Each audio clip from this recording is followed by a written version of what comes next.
Well, we're very concerned over the developments in the past few days. I mean, you know, patients cannot be collateral damage. We understand the pressure people are under, but blocking transport routes risks delaying access to emergency care and essential services. And patients must not be used as pawns in any dispute by any party. And really, we're calling on those that are having this grievance to sit down with the government, and for the government to sit down with them and find a way forward. This is a local impact of a global crisis, and what starts as global instability is now being felt on Irish roads and in Irish homes by Irish people and those living here as a result of that. And the consequences are real, they're immediate, and already affecting patients' ability to access care. I mean, I've heard reports there of patients with cancer having difficulty getting into University Hospital Limerick. Is that what we want to happen here in Ireland? So we're calling on the government and the Haulage Association, and even those that are taking independent action, to And consider I the might just, sorry, implications. Stephen, just to come in there, but I may just mention that the Irish Road Haulage Association has actually distanced itself from this protest.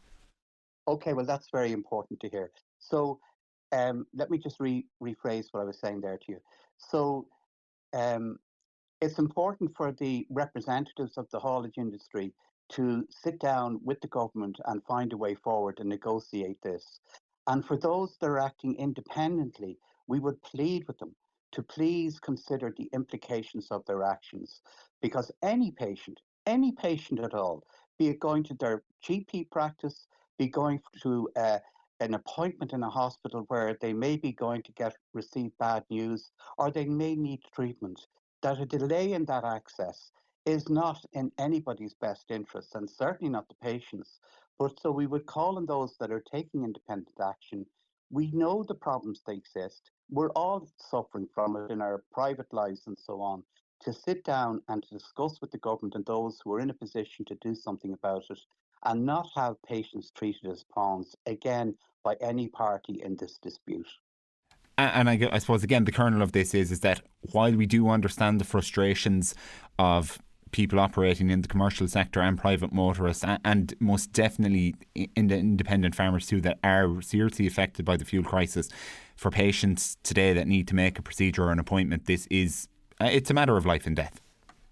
Well, it can be a matter of life and death. And, really, in a caring society that Ireland is, that we must take consideration of those that are not in a position to have the voice to call, and speak out for their interests. And that's what the Irish Patients Association is endeavouring to do this morning.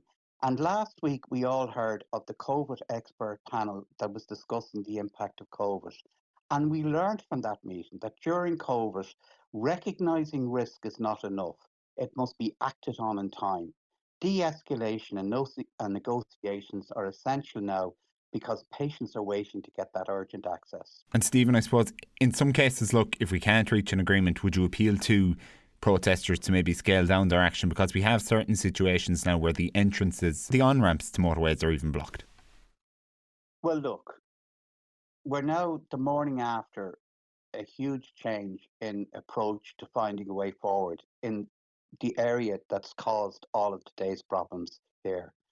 And if negotiations can be entered in those very difficult situations, surely to God we can find a way forward here for those that are acting on an independent basis to reconsider their actions and to sit down and let's try and find a solution that suits both their needs and the government's needs, and more importantly, the needs of patients and the wider citizens that are probably hearing this discussion here. We would love to hear from patients who have if patients who have had difficulties arising from these issues over the past few days, please contact info at irishpatients.ie. That's info at irishpatients.ie, and share your experience with us. And we will certainly endeavour to voice their concerns because their voices matter and they must be included. Nothing about us without us.